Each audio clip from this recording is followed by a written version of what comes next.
días. Junto con mi compañera Oriana, en el club de revista de hoy vamos a hablar acerca del estudio de asociación entre el estilo de vida saludable y el deterioro de la memoria en adultos, el cual fue un estudio de cohorte prospectivo basado en la población de 10 años. Bueno, este estudio tuvo como objetivo identificar un estilo de vida óptimo que se relacionara con la protección contra el deterioro de la memoria a causa de la edad, en el cual se tuvieron en cuenta individuos del norte, sur y oeste de China mayores de 60 años que tenían una cognición normal, y el plus de este estudio que se sometieron a una genotipificación de APOE al inicio, que fue en el año 2009. Cuando en el objetivo nos hablan de un estilo de vida óptimo, se tuvieron en cuenta ciertos hábitos evaluados, que fueron el ejercicio físico, el alcohol, la dieta, la actividad cognitiva, el contacto social y tabaquismo. Cada uno de ellos tenían en cuenta ciertas características para decir que cumplían con este hábito de vida saludable, y dependiendo de si lo hacían o no, se clasificaron en favorable, promedio y desfavorable. Pero ya profundizaremos en este aspecto en una sección siguiente. Bueno, en cuanto a para empezar el desarrollo de este estudio se va a tener en cuenta que hay evidencia científica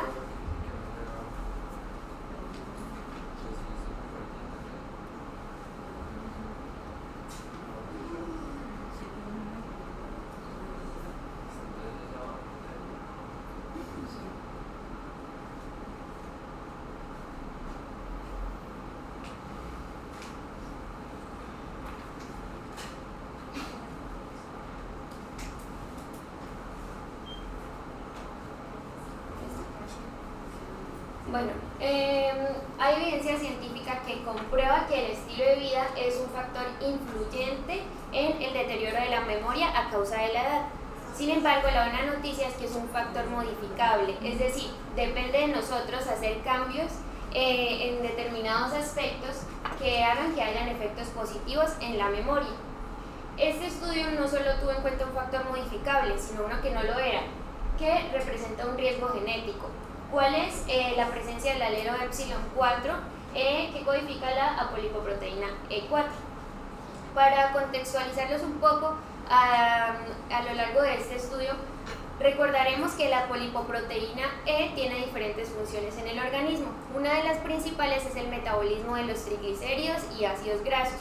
Ella se encuentra en la membrana de moléculas o gotículas lipídicas que contienen principalmente triglicéridos que viajan en la sangre, llamados kilomicrones. ¿Qué hace la apolipoproteína en este proceso? Permite que estos kilomicrones se unan al receptor de LDL en los hepatocitos y que los kilomicrones sean degradados, y así libera la sangre de una excesiva cantidad de triglicéridos consumidos en la dieta. Sin embargo, esta no es la función en la que nos centraremos en este estudio. La apolipoproteína es una de las principales apolipoproteínas encontradas en el sistema nervioso central y relacionada con diferentes procesos fisiopatológicos neuropsiquiátricos.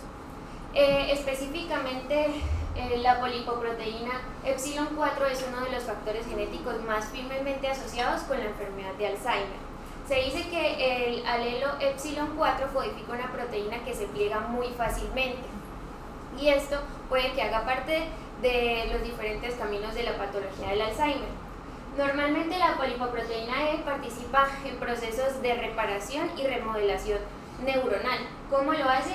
De la misma forma en la que se encuentra en la membrana de los kilomicrones transportando lípidos, va a transportar lípidos en el sistema nervioso central a los sitios donde requieren su reparación. Además, se dice que las neuronas liberan apolipoproteína E como respuesta al daño. Sin embargo, cuando se libera específicamente esta apolipoproteína E4 en las personas que tienen el alelo epsilon 4, esta proteína va a tener en su extremo aminoácidos que van a ser fácilmente eliminados por una proteasa. Estos residuos son tóxicos o perjudiciales en el sistema nervioso central de múltiples formas, por múltiples caminos.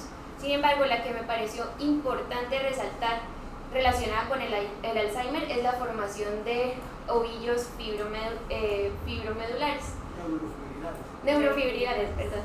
Y pues estos van a estar relacionando, esos son los que relacionan directamente la polipoproteína E4 con la enfermedad de Alzheimer.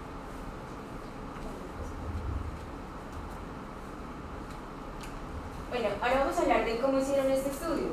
Inició el 8 de mayo del 2009 y terminó el 26 de diciembre de 2019 para un total de 10 años de seguimiento, donde fue un estudio de cohorte prospectivo basado en la población a nivel nacional de China, como lo dijo mi compañera, del norte, sur y del oeste de China.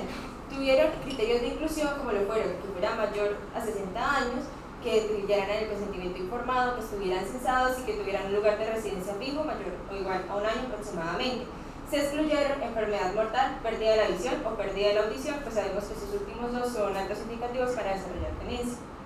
En la fase 2 se tomaron las personas que ya estaban en la fase 1, se descartaron las personas que tenían deterioro cognitivo leve o que habían desarrollado demencia y se les realizó el fenotipado de la polipoproteína y posteriormente se les hizo un seguimiento especialmente con las covariables de salud como índice de masa corporal, hábitos de vida saludable por medio del un autoinforme durante los años 2012, 2014, 2016 y 2019. Por eso es que este estudio fue realizado en un muestreo por conglomerados estratificado y polietato. Entonces, ¿qué tenemos? Inicialmente habían 56.894 personas que podían participar en este estudio, pero pues debido a los factores de exclusión quedaron al final 29.072 personas, de las cuales la mayoría eran hombres, un 51,46%, y la minoría mujeres, un 48,54%. De este total, un 20,43% tenía la apolipoproteína E con el alelo Epsilon, o sea, apolipoproteína E4. Acá. Es importante que vean acá que el mayor grupo quedó con el grupo promedio, seguido de estilo de vida favorable y seguido del grupo favorable, porque más adelante se los puedo mencionar. ¿Cuál es la importancia de este estudio con las covariables? La mayoría de estudios únicamente estudian un solo factor asociado a la demencia o un solo factor asociado a la pérdida de memoria. Este estudio hizo esto de acá, que es una gráfica acíclica dirigida, que básicamente es relacionar todas las covariables con las dos principales, que son la pérdida de la memoria y los estilos de vida saludables. Entonces, por eso, gracias a eso, podemos estudiar no solo lo que hace cada factor en sí, sino lo que hacen todos en una contribución global. Y pues como ven acá, resalté los que tienen referencia a la salud, que fueron los que se investigaron durante las 4 fases de la fase 2.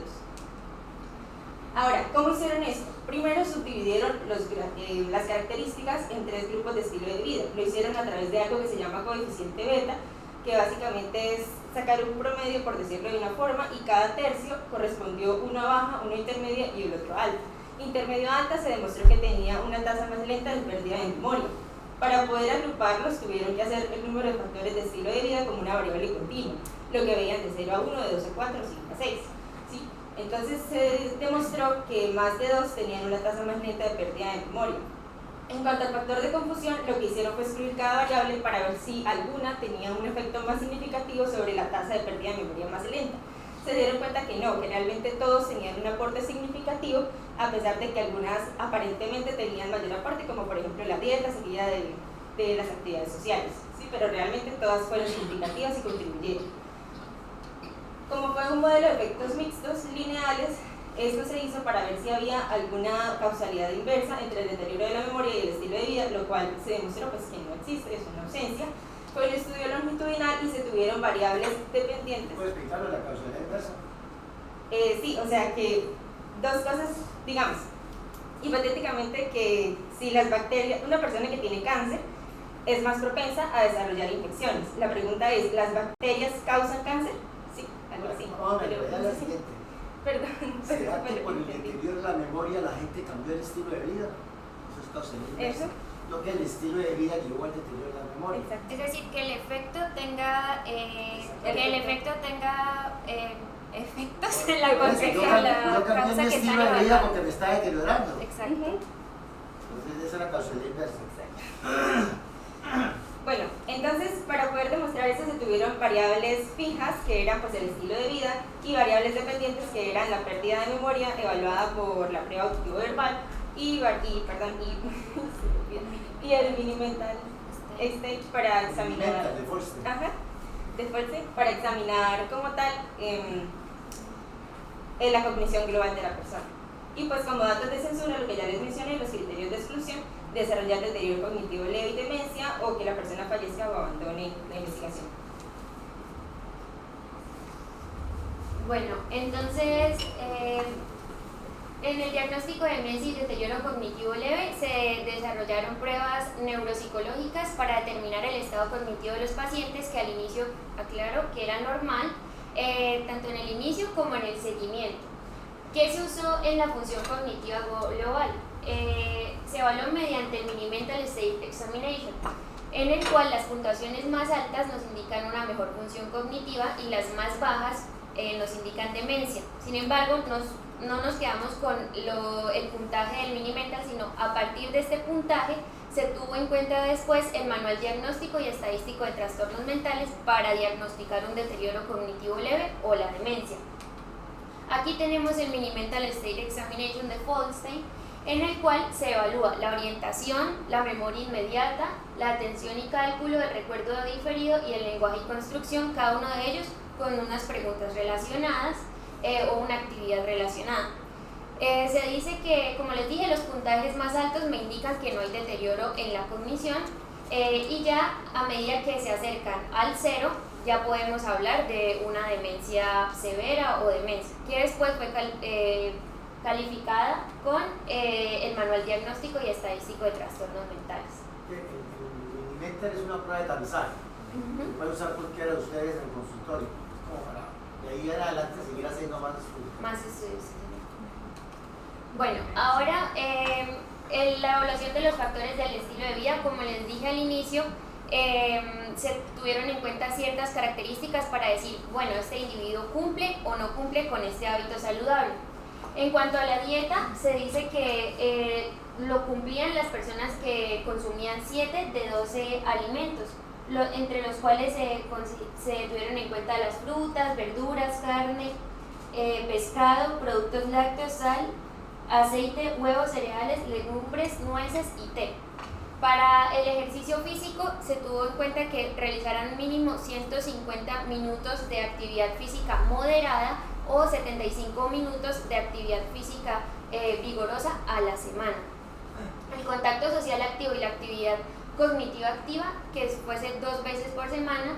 Nunca o exfumador. El hábito, el tabaquismo, se tuvo en cuenta las personas que se consideraban saludables, las personas que nunca habían fumado o habían dejado de fumar hace 3 años. Y los que nunca consumieron alcohol o el hábito enólico, se tuvieron en cuenta las personas que decían que nunca habían consumido alcohol o que tuvieran un consumo de alcohol muy bajo, como de 1 a 60 gramos al día. Y ya relacionando las variables tenemos esta primera tabla, este primer resultado en el cual se relacionó el estilo de vida y la función de la memoria. Ya sabemos cómo se evaluó la cognición, pero la memoria se evaluó mediante la prueba de aprendizaje verbal de la OMS y la Universidad de California. En esta prueba de aprendizaje verbal se medía el recuerdo inmediato, el recuerdo de demora corta, el recuerdo de demora larga y el reconocimiento de una demora prolongada. Entonces, a la persona se le dicen 60 sustantivos y se le pide que me los repita inmediatamente. La primera, que es la memoria inmediata, va de 0 a 60, que fue el número de palabras que le dije, y el resto, que ya les mencioné, va de 0 a 15, y así tenemos un puntaje. Entre más alto es ese puntaje, pues mejor memoria tiene la persona. En estos se evaluaron las personas que tuvieron función cognitiva normal, ya que el nivel de cognición en general se mantuvo estable, pero la memoria sí fue disminuyendo con el tiempo. Al relacionarlo con el estilo de vida, podemos ver que las personas con un estilo de vida favorable tuvieron una disminución mucho más lenta que las personas que tenían un estilo de vida promedio o un estilo de vida desfavorable. Ahora, como ya les dije al inicio, vamos a relacionarlo con el factor genético, es decir, los portadores y no portadores de la APOE4. ¿Qué podemos observar? Si bien tuvieron comportamientos similares, a medida que pasaba el tiempo sí iba disminuyendo la memoria, y lo hacían con menor rapidez o más lentamente las personas con un estilo de vida favorable que las otras dos, que son desfavorables y promedio. Esto en personas portadoras y no portadoras. ¿Quiénes la van a hacer un poco más rápido? Las portadoras, pero se comportó de forma similar. Ahora, el estilo de vida y deterioro cognitivo leve de demencia. Aquí es donde vemos lo que nos decía la compañera, que no solamente relacionan una variable, sino se tuvieron en cuenta, o un estudio, sino se tuvieron en cuenta la relación entre todos con el efecto que queremos, el efecto que esperamos.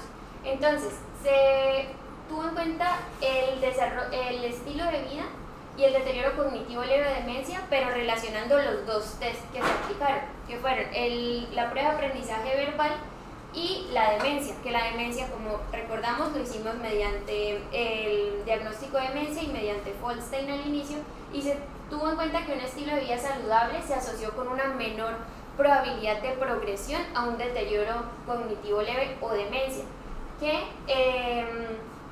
este estilo de vida la puntuación entre la prueba de aprendizaje verbal está directamente relacionada con el estilo de vida, que fueron las progresiones que acabamos de ver. Y el porcentaje de participantes con demencia o deterioro cognitivo leve aumentó a medida que las puntuaciones del aprendizaje verbal auditivo disminuía. ¿Esto qué quiere decir? Que aumentó el nivel de cognición a medida que la memoria disminuía. ¿Y esto a favor de quién? Del estilo de vida, de la cantidad de hábitos saludables que se cumplían. Bueno, y ya tenemos los resultados, en los cuales tuvimos 99.072 participantes, un promedio de edad de 72.23, el 48.54% eran mujeres y el 20.43% eran portadores de la polipoproteína E4. Y estas personas se siguieron durante 10 años, que al inicio tenían un nivel cognitivo leve, mayores de 60 años, y habían portadores y no portadores. Para los participantes del grupo favorable tuvieron un deterioro de la memoria más lento que los del grupo desfavorable, tanto portadores como no portadores. Los portadores del APOE4 con estilos de vida saludables y promedio exhibieron una disminución de la memoria más lenta que aquellos con estilo de vida desfavorables, cosa que se cumplió también con los que no lo eran. Y entre las personas que no eran portadoras se observaron resultados similares entre los participantes del grupo saludable en comparación con los del grupo desfavorable. Aquí pues tenemos un resumen de todo el estudio, tenemos el objetivo, cómo se diseñó, la población que se tuvo en cuenta, los hábitos de los que les hablaba para decir si la persona tenía o no un estilo de vida saludable, que era favorable si cumplía 4 a 6 de ellos, promedio de 2 a 3 y desfavorable de 0 a 1. Y aquí tuvimos los resultados. Bueno, finalmente decimos que el APOE4 se relaciona con una disminución de la memoria progresiva más temprana y más rápida, y la frecuencia del alelo epsilon 4 aumenta en el 40% en pacientes con enfermedad de Alzheimer.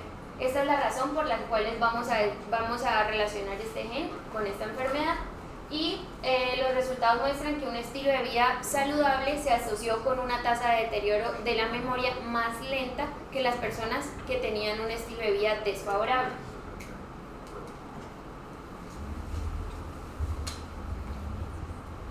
Bueno, ahora, lo que les mencionaba anteriormente de las variables es porque la mayoría solamente relaciona la demencia o el deterioro cognitivo como tal con una variable específica. En este caso se tuvo en cuenta también la pérdida de memoria, lo cual es importante porque una persona puede tener una función cognitiva normal, pero una pérdida de memoria a lo largo del avance de los años. Entonces se demostró que la mayoría de personas mayores de 65 años, un tercio aproximadamente, demostraba problemas de pérdida de memoria.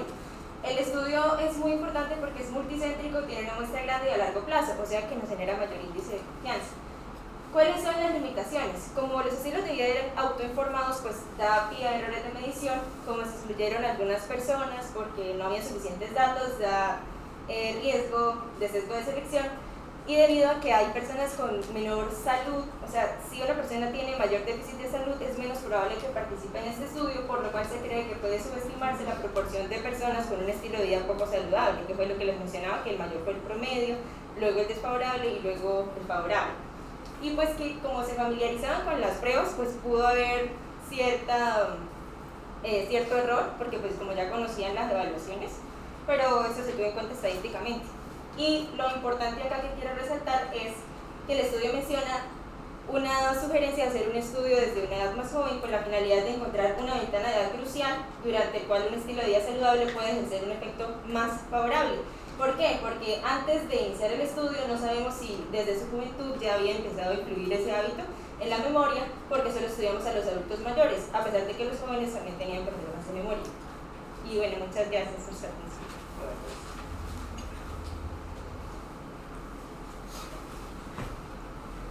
Bueno, este es un estudio muy bien hecho y que tiene muchísimos pacientes. Bueno, los chinos tienen facilidad para hacer el estudio. Entonces, básicamente dos noticias, una mala y una buena. La mala es que a todos les va a dañar la memoria. Lo he demostrado ahí fehacientemente. Lo bueno es que uno podemos enlentecerla, ¿no? Entonces, dice que son 6 hábitos que todo el mundo ya conoce, pero esto refuerza la evidencia, esto le vuelve más robusta la evidencia. El licor, el cigarrillo, el contacto sexual, la actividad cognitiva, la dieta y el ejercicio. Son 6 cosas que ustedes tienen que aprendérselas como los mandamientos, porque eso es lo que tienen que transmitirle a los pacientes. No solamente en memoria, sino en otras cosas, cardiovascular, muerte por cualquier causa, cáncer. Entonces hay toda una serie de cosas que se están juntando para crear en nosotros un concepto muy claro de lo que es un hábito de vida saludable. Uno entiende que eso no es fácil, que es complicado, pero hacia allá tiene que entender. Entonces este es un argumento más para decirle a la gente: si usted tiene un hábito de vida saludable, se va a deteriorar menos la memoria en general, ¿no? Entonces, ojo con eso, y fíjense que a pesar de tener el estigma del epsilon 4, no influyó mucho, lo protegió el efecto de vida saludable. Entonces, esas cosas es para llevarse uno para la casa esas ideas y para practicarlas, ¿no? No es que ahí el recuerdo, sí, está chévere, es un estudio grande, y se tomaron la molestia, si los pacientes 10 años, eso vale un ojo de la cara hacer un estudio de eso. Y la otra recomendación es que cuando ustedes ya empiezan a trabajar en consulta externa, tengan la hojita del Minimental. Uno no se demora 5 minutos haciendo un Minimental. Es muy fácil de hacerlo y permite un tamizaje grueso, ¿no? Que está francamente demenciado, que está dudoso y que está bien. Y usted puede ahí orientarlo y remitirlo para que le hagan otras pruebas neuropsicológicas donde le permiten establecer muy bien si ya tiene un deterioro cognitivo que es severo como para una demencia, o lo llamamos un deterioro cognitivo leve. Recuerden que las pruebas neuropsicológicas no son de medicina, eso pertenece a la psicología. La psicología no es una rama de la medicina, es otra carrera, es otro campo del conocimiento. Nosotros en neurología trabajamos de la mano con los neuropsicólogos o las neuropsicólogas, porque se ha demostrado que las pruebas neuropsicológicas son más sensibles que cualquier cosa para diagnosticar demencia. Es mejor una prueba neuropsicológica, una batería bien hecha, que un PET scan, una resonancia, que cualquier cosa. Es mejor, más tempranamente lo detecta. Usted le puede hacer una resonancia a una persona normal y un demenciado de 80 años y no es capaz de diferenciar cuál de los dos tiene demencia, a no ser que sea una cosa muy avanzada. Mientras que una prueba neuropsicológica, una batería bien hecha, que incluya una batería de memoria y todas las demás pruebas que tienen para lenguaje, para visoespacial, detecta más tempranamente eso con una gran sensibilidad y especificidad. Pues, ¿cuál es el cariño de los psicólogos? Hay muy poca gente dedicada a la neuropsicología, porque hay que aprender muchas cosas, hay que especializarse, es una especialidad, pero es muy buena, tiene que ir de la mano en cualquier evaluación de deterioro cognitivo, tiene que haber una evaluación neuropsicológica formal. Y en la ciudad ya tenemos el recurso, aquí hay gente que ya ha estudiado eso. Entonces tengan en mente eso. No es que me pidan un TAC a ver qué sale. Pues sí, hay que hacérselo, pero no es capaz la tomografía de discriminar si la persona tiene Alzheimer o es un envejecimiento normal. Al principio no le puede decir usted nada. Ve que no todo es imágenes en la vida, ¿no? Hay otras herramientas. Estamos buscando marcadores biológicos, sí, sangre están buscando, pero ninguno hasta ahora ha logrado tener ni el valor predictivo, ni la sensibilidad, ni la especificidad para nada. Entonces, esto pues ha generado un gran impulso todo lo que tiene que ver con la neuropsicología. Otro uso que, o sea, el Minimental Test, ustedes tienen que aprender, se lo noten ahí en sus cuadernos, Minimental Test, porque la verdad es que Jairo dijo una cosa sencilla, y a mí me pasa en la práctica. Damos charlas, el otro día, por ejemplo, con alumnos sentados acá, me senté yo y les digo el embolismo pulmonar, les di las 10 causas que generan el dímero E y se las pregunto a los alumnos y no saben.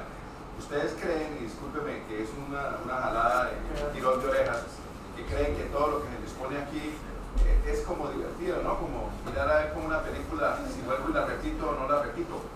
Pero resulta que hablando, entonces, hay cosas prácticas y cosas eminentemente, y antes de que empiecen, el Minimental Test, en la guía de nosotros del 2013, de las colombianas, que se demorarán 2, 3 años, hasta 4 en volver a salir las nuevas, si no estoy con las nacionales en conjunto, como un joint committee de muchos, un comité conjunto unido, que parece ahí un pleonasmo, ¿no? Conjunto unido es un pleonasmo, pero así podría ser, porque unido, porque muchas veces están tan desunidos que no sacan pautas. Así pasó en Colombia, duraron casi 8 años poniendo de acuerdo a las sociedades para sacar este que estamos hablando del 2013, desde 2008 o algo así. Bueno, el caso es decir que el Minimental Test fuera de lo que lo usa Jairo, que lo dijo, que es como una prueba de avisaje, ¿no? Pequeña, sencilla, se usa en neumonía para determinar si el paciente, acuérdense que toda el CURP y el CRB tienen esa parte neurológica, entonces ustedes aplican el Minimental Test que es fácil. Levanten la mano de los que están aquí arriba,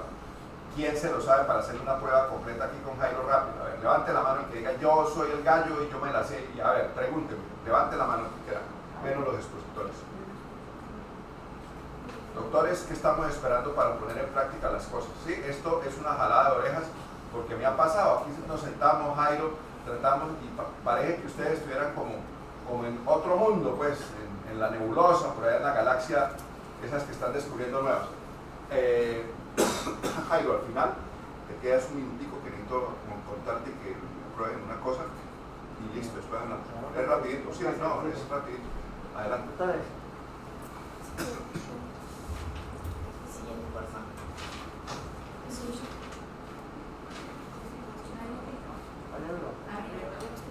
Ahí está en el control.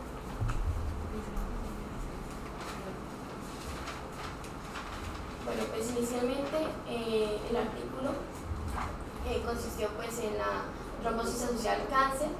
Esta pues tiene una tasa de mortalidad alta en comparación con el cáncer pues sin tromboembolismo venoso.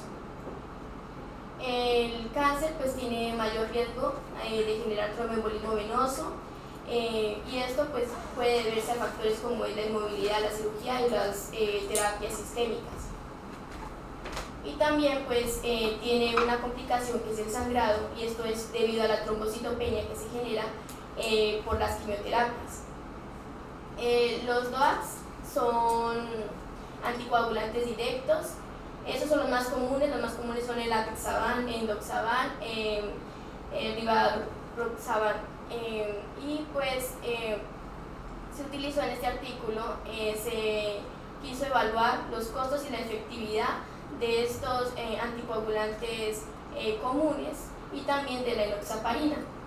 Se hizo una comparación de los anticoagulantes comunes y de las heparinas de bajo peso molecular, y esto pues para ver también para evaluar el tratamiento ante pues la trombosis asociada al cáncer, y también pues con ello pues prevenir el tromboembolismo venoso recurrente. Se hicieron pues ensayos clínicos de fase 3, que son ensayos los cuales de cierta manera se evalúa la seguridad del medicamento en este caso, y pues con ello pues también pues para el tratamiento. Y se utilizó un modelo de análisis de decisiones de transición de Marco.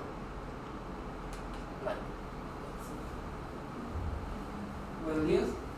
Vamos a hablar de los métodos que se utilizaron en este artículo. Ellos se basaron en 4 estudios de Hokusaki, Serende, Caravaggio y Alan Bittier. Lo que hicieron fue un metaanálisis en red de estos 4 estudios para determinar el porcentaje de tromboembolismo venoso que ocurría en los pacientes que consumían el endoxaban, que es un anticoagulante no directo, o la deltaparina, que es una heparina de bajo peso molecular. Entonces, como podemos ver en este cuadro de acá arriba, las personas que consumieron endoxaban, en el primer estudio que fue de Hokusaki, la persona que consumió endoxaban tenía un 6,5% de probabilidad que le diera la trombosis venosa, pero si consumía entaparina tenía un 8,8%. Era más seguro el endoxaban. Igual también vemos con el rivaroxaban y con el ampiczaban. Sí, pero mire el intervalo de confianza. Del 95%. Son iguales. Sí, en todos. Y pues aquí también ellos analizaron otros riesgos que traía el uso del medicamento, como fue el sangrado mayor y el sangrado no mayor, pero clínicamente relativo, donde en los anticoagulantes orales directos fue más alto, como vemos acá. Como dijo un compañero, este es un estudio de costo efectivo, entonces lo que querían averiguar era si era más barato utilizar este medicamento a utilizar la heparina de bajo peso molecular. Sí, pero claro, hay varias cosas. Por ejemplo, el estudio de BTE definitivamente es mucho mejor apixaban que la heparina. Fíjese el intervalo de confianza. Supremamente mejor. Tal vez hay otro por ahí donde vi el estudio SELECT de rivaroxaban es mejor que alteparina. En este caso sí los intervalos de confianza no llegan al 1. Entonces hay de todo, ¿no? Hay unos que sí, otros que no. Pero lo que ellos quieren ver también es el costo-beneficio. Entonces, para analizar el costo, ellos se fueron lo averiguaron en dos lugares. En esta página, que es el registro de suministros de Estados Unidos, y en el artículo hablaban de la vida real. Entonces, eso fue en una página que decía el precio del medicamento. Entonces, el precio de la deltaparina, el endoxaban, de la ¿En dólares?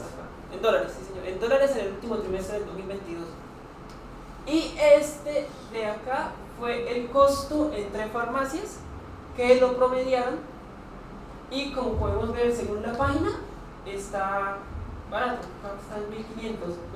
Esto es para el tratamiento que dura en un mes, lo que gastaría la persona en este medicamento.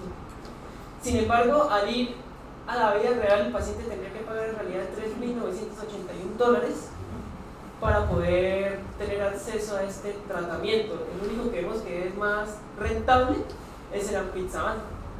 No, pero el ampiczaban no, o sea, ninguno de ellos fue más. ¿El enoxaparina? Sí, el enoxaparina. Y pues.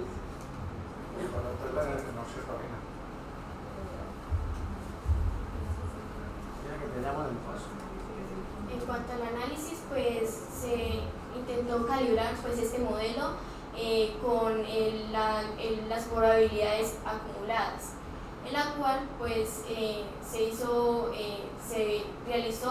se calculó pues las medias y el índice de confianza del 95% de la trombosis, de esa que es la trombosis venosa, el tromboembolismo venoso, el sangrado mayor y la hemorragia no mayor clínicamente relevante.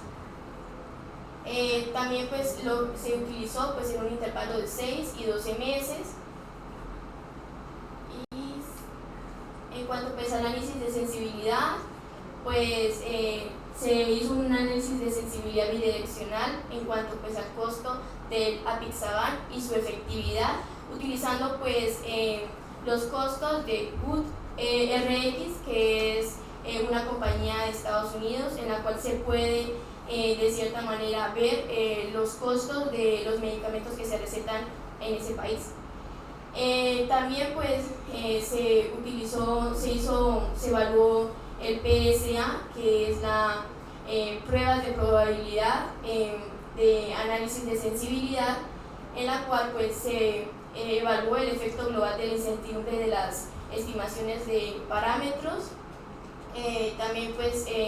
También se utilizó este PSA con un modelo de Monte Carlo, el cual evalúa, hace como una simulación de su comportamiento, pues para ver su evolución, no sé si me hago entender.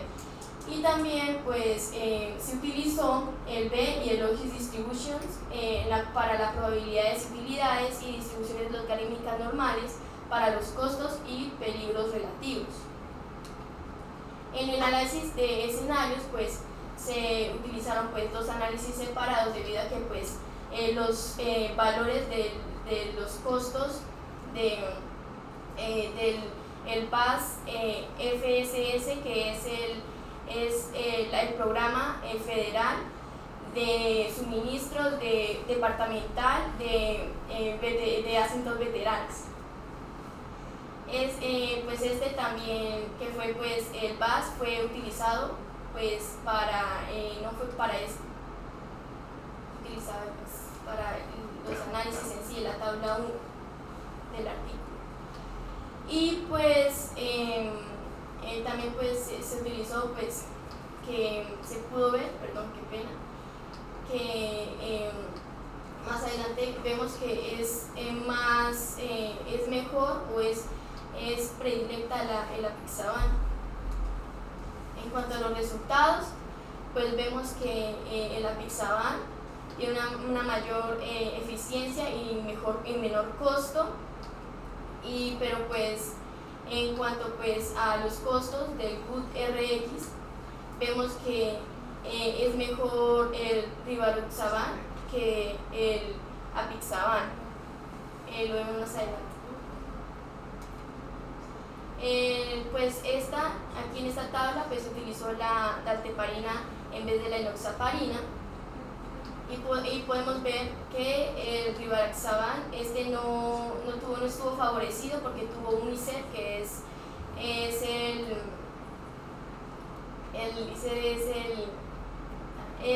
la relación costo-efectividad incremental, que tuvo pues un valor de 493.246, en comparación con aquí que estuvo aquí el costo del GUT-RX, que tuvo un valor de 5.053,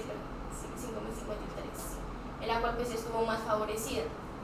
En conclusión, también sigue siendo sigue estando preferido el apixaban que el rivaroxaban, y que los demás endoxaban y la dalteparina.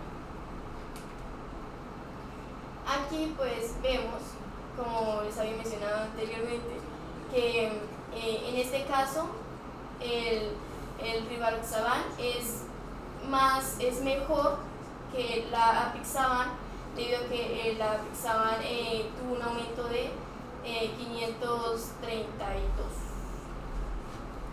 Y esto es el análisis unidireccional.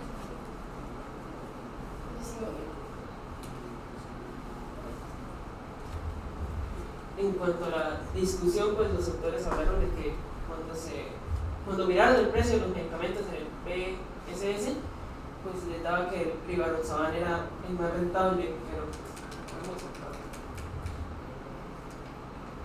cuando nos vamos a la vida real, que fue lo que mencioné anteriormente, podemos ver que los precios varían mucho.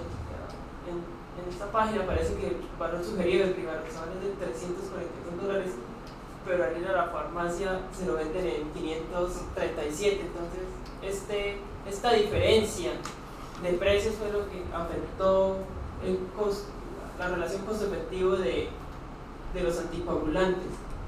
Y las limitaciones del estudio fue que algunos pacientes no continuaron con él, y esto veía afectada la efectividad del tratamiento, y que los autores no tuvieron en cuenta otros gastos médicos, como fue el traslado de una ciudad a otra, o lo que tuvieran que pagar en cuanto a hospitalización. Esa era la pregunta que yo iba a hacer, porque se supone que los artículos deben ser muy, muy perfectos, pero las suposiciones en la medicina y en la investigación se deben hacer. Y no sé qué tanta rigurosidad hubo, porque generalmente se supone que a un paciente lo deben entrenar en aplicar las heparinas, pero muchas veces hay gente de edad, gente que no está en las condiciones, la abuela que vive con el abuelito, hay muchas condiciones, entonces tienen que ser soportadas por un programa ambulatorio, y ese programa ambulatorio implica ir a la casa, aplicarle 1 o 2 veces al día, y eso aumenta los costos, ¿no? A veces hay que tener cuidado con esto, porque no es que se le quite el peso de lo del mundo real, pero el mundo real es una cosa, ¿no?, diferente, y de pronto no sé qué tan cercano a la realidad estuvo esa parte, porque sí, eso es Estados Unidos, pero si lo traemos aquí a Colombia, por esos costos que estoy hablando de que hay que extrapolar, porque se supone que a usted lo deben entrenar una enfermera o el familiar, ¿sí? O debe tener enfermera, y a esa enfermera se le entrena para la aplicación, por ejemplo, de enoxaparina, por decir algo, ¿sí me explico? Y los NOAC pues es por la boquita. Ahí está una gran diferencia, ¿sí me explico? Porque si a usted lo pusieran a preferir qué le aplican si la aplicación subcutánea versus oral, yo creo que la mayoría de nosotros dijéramos, si los beneficios son iguales o muy cercanos o casi iguales, pues por la boquita, ¿sí me explico? Y no la pulladita, porque es que la pulladita es la pulladita y hay riesgos de hematoma y esas cosas. Entonces yo no sé la parte de eso, de los costos reales, lo que usted está diciendo es muy importante. Si fueron eso, ahora pues sí se ve claramente el factor que usted dice que es lo mismo de acá, y aquí sí que es peor todavía. Los precios, las regulaciones ya son un poco más estrictas de pronto hasta cierto punto, ahí no hay perfección, pero aquí cada quien pone el precio que quiere, ¿no? ¿Sí me explico? Y entonces pues eso aumenta la costa. Una cosa de forma con ustedes, doctores, el otro día corregimos a alguien con lo que resalta, lo están poniendo en amarillito. De pronto el que hizo las gráficas le gusta mucho el amarillito, pero no vuelva a poner amarillo, que aquí ni aquí se ve cómo era atrás, ¿sí? O cómo era abajo. Entonces pongan rojito, sí, bien gruesito, el mar, hagan caso, ¿sí? No se ve lo que quieren resaltar. Les dimos de forma para los que vienen, no vuelvan a poner esos colores tibios. ¿Se acuerdan? Los que trajeron unas gráficas muy bonitas de colorines, y eso está bien, a mí me gusta la creatividad y la innovación, pero pusieron un color ahí para resaltar muy tibio. Ustedes no sean tibios a la hora de resaltar las cosas, un azul profundo, hay muchas cosas. Jairo, ¿está terminado? ¿ya? Es que es lo mejor. ¿Qué harían ustedes? Ya, según eso, ¿qué es lo que recomiendan? Según el estudio que recomienda, ¿y ustedes qué harían? Ya, la recomendación final, ¿qué es? A lo mismo usar cualquiera. ¿Usted qué haría? Primero lo que Jairo preguntó, ¿qué dice el estudio? Y segundo, su opinión personal. ¿Qué harían ustedes? ¿Qué me llevo para la casa yo? Sí. Da lo mismo a cualquiera. En el término de costo-efectividad. Ahí, doctor, la verdad decía en el artículo que dependiera del bolsillo cansado para el... Bueno, en Colombia la cosa es diferente porque estos medicamentos están regulados por el Estado. Y estos medicamentos, los nuevos, no tienen copias todavía en Colombia. Los nuevos, de acción directa. Entonces, esa es una ventaja para acá. Desde hace 8 años, desde el último gobierno de Santos, se están regulando. Hay más de 1.800 medicamentos en Colombia regulados en precio. Estos son producidos por multinacionales. Entonces, fíjense que les bajaron el precio, nosotros estamos pagando por estos medicamentos como la cuarta parte de lo que pagan en Estados Unidos. Sin embargo, no se han ido y siguen vendiendo. Entonces, ustedes podrían imaginar que las utilidades de ellos son monstruosas, ¿no? Se están vendiendo como la cuarta parte de lo que vale en Estados Unidos. ¿Qué quiere decir? De que los precios de ellos de producción son mucho más bajos. Precios templados. Sí, entonces tenemos esa ayudita acá, que están regulados los medicamentos. Y lo otro es que durante muchos años estos medicamentos no estaban en el plan básico de los pacientes, del POS, y tocaba evidenciar el precio. Ya poco a poco han ido asimilando algunos de estos y ya el especialista los puede mandar. Obviamente que no se lo autoriza a formular a todos los médicos y tiene que ser de determinadas especialidades. El punto es que cada día estamos abandonando más, sobre todo la warfarina, que son los inhibidores de los vitamina K dependientes. Cada día se está abandonando más porque por todos los peligros y todos los riesgos y todas las complicaciones que tienen, pero es un medicamento que es muy barato, ¿no? Entonces estamos en la idea de irnos a los de acción directa, pero todavía tenemos la barrera de los costos. Siguen siendo de todas maneras para el promedio colombiano muy costoso. Entonces el sistema absorber esos costos pues siempre significa una gran carga, y las indicaciones de anticoagulación cada día van a ser mayores porque la población se está envejeciendo. Entonces ustedes saben que la fibrilación auricular aumenta en la medida que aumenta la edad y aumenta el riesgo de hacer eventos embólicos. Entonces esto para meterle eso a la cosa que vamos a hacer para que anticoagula a la gente. Existe una cosa a favor, que es que muchos médicos miedosos y no anticoagula a la gente. Ese chavo de esos más no lo usan. Y yo lo digo porque a mí me llegan a CVs embólicos todos los días. y yo reviso el chat 2 más antes del ACV y todos tenían indicación de usar anticoagulantes y ninguno lo estaba recibiendo, o casi ninguno. Entonces es una cosa perversa, pero los médicos estamos mandando los anticoagulantes a quien lo necesita. Entonces tal vez la carga no va a ser tan alta todavía porque nos da miedo anticoagular, porque tenemos claro la precaución y el temor que el paciente haga una hemorragia cerebral o una hemorragia mayor de otro órgano.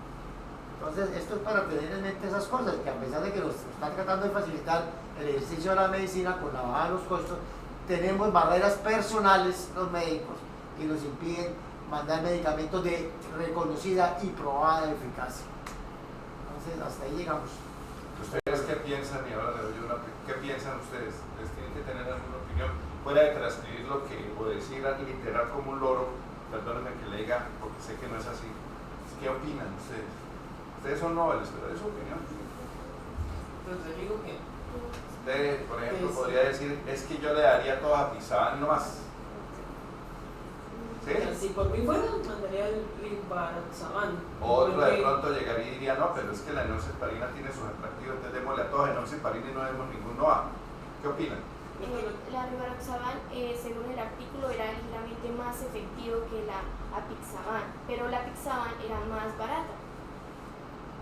Digamos, ahí el problema es cómo uno le va a mandar a una persona de estrato 1 Rivaroxaban viendo lo que vale. Ojo a esto, pues, esta es una población seleccionada en No se afanen, ya con la nueva ley eso se va a acabar, aquí dice salud para todos, no se afanen por eso. Esa preocupación no la tenga ya. salud sabrosa. Ya, para salud todos. sabrosa. Miren, pero hablando aquí en concreto, esto es una cosa que ya está establecido por las características del estudio, pero lo que yo quiero aportar es dos cosas. Yo creo que a nadie de los que, por ejemplo, no por echarme flores, pero quien le abrió las puertas al Clexane en el hospital, por decir la enoxaparina, fui yo. Con Mario Quintero nos tocó una lucha, porque en costo de efectividad nos decían, el famoso costo de efectividad, es que le damos heparina de la otra y es más barata, estamos hablando de la no fraccionada, y las warfarínicos. Entonces, este medicamento que hay, pasaron los años, se demostró lo que estamos, y hoy en día todavía hay indicaciones de la enoxaparina, que es otro importante, ojo con eso, independiente de esto, esto es para un ámbito especial. Ustedes nunca cojan las cosas de medicina como una receta de cocina, porque los que ustedes se van a hacer cursos de cocina y van entendiendo que la cocina no es como creen, coger un libro y así, o un video de YouTube, porque eso tiene su arte y sus cosas. Bueno, la enoxaparina es la 1 embarazada. Entonces, exactamente, entonces eso es su población, entonces eso es importante que lo tengan. Hay aún ámbitos en los cuales eso, como todavía, por ejemplo, en la gente que tiene síndrome antifosfolípido, habrá que dar warfarina solamente, entonces, por ahora. Entonces, queda la lucha de los sabanes y los gatranes, porque aquí no están los gatranes, esa es una cosa en el estudio. Aquí se fueron a comparativamente a los sabanes, ¿sí me explico? Pero alguien que conozca esto dice, ¿y por qué excluyeron el dabigatran? Que sería muy bueno haberlo comparado, porque qué tal que supuestamente, porque el análisis costo-efectividad de ese índice que sacan ahí hubiera sido más barato. Ahora, definitivamente, de todas maneras, en los medicamentos a largo plazo es que aparecen los efectos raros, dosis 30.000 y más. Todavía no sabemos totalmente todo esto de los NOAC, ¿sí? O los directos, porque hasta ahora lo estamos manejando, ¿sí me explico? Pero hay un factor, de todas maneras, independiente del costo-beneficio, que hay que ser analizado, y es lo que yo estoy hablando del tipo de paciente y la cosa. Para las EPS, si la EPS ve este análisis, ¿sí? De una vez, lo primero que hace, estoy seguro, aquí no se autoriza sino enoxaparina y apixaban, y lo demás no se autoriza porque ellos tienen otra mentalidad, otro pensamiento mercantilista, ¿correcto? Entonces hay que tener cuidado con todos esos factores que estoy hablando, ¿sí me explico? Y acá lo que dijo Jairo de que aquí pues la regulación está mucho más barato de eso, pero ustedes hablaron unos costos incrementales que tengo la duda, no sé, del artículo, y aquí también, porque a la hora del té, como dicen en Inglaterra, se toma té a las 5, entonces ¿qué tanto esos costos incrementales en esos pacientes? Porque no crea que todos tenemos los hijos ahí a la pata y pendiente de aplicarle la heparina y todo eso. El hijo se va a las 5 de la mañana a trabajar y no vuelve sino hasta las 7 de la noche, ¿sí me explico? Y la obligación es de la EPS de socorrer eso. Entonces hay unos costos, ¿sí me explico? Que yo no sé qué tanto. Ahora, Jairo y podría decirme, no, Fabio, usted sabe que los gringos los estudios los hacen metodológicamente estrictos, vaya uno a saber todas estas cosas, pero me imagino que siendo costo-efectividad sí, ¿no? Es un metaanálisis. Es un metaanálisis, Pues exacto. era para un estudio y lo Entonces seleccionaron los mejores. Entonces ahí está lo que se tienen que hacer. Mire, doctores, buenos días, están faltando muchos alumnos. Aquí hay 10 y abajo también hay otro pocotón. Ustedes están jugando con candela. Ya tenemos muchas ausencias. Uno de, como dicen en los juegos de concurso, uno de ustedes tendrá que ser retirado. Es que le dicen, vamos a tener un juego en el concurso, dicen, uno de ustedes tendrá que ser retirado. Díganle a sus compañeros que están por allá tirándose las de artistas, discúlpeme que diga ya, que vengan temprano y que estén aquí. Ustedes son, ya estoy cansado de decirles de todas las maneras, invitándolos cordialmente. Va jugando y vamos a ser drásticos. Yo tengo una reunión. Jairo se queda un minutico, que aquí quedamos, las monitoras acá, y se queda el grupo que está conmigo también.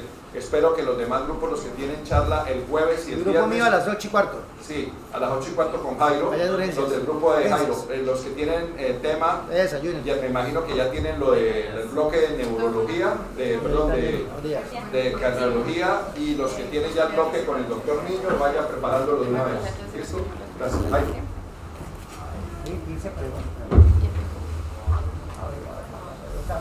Jairo, hoy aquí son 5. Entonces, mire,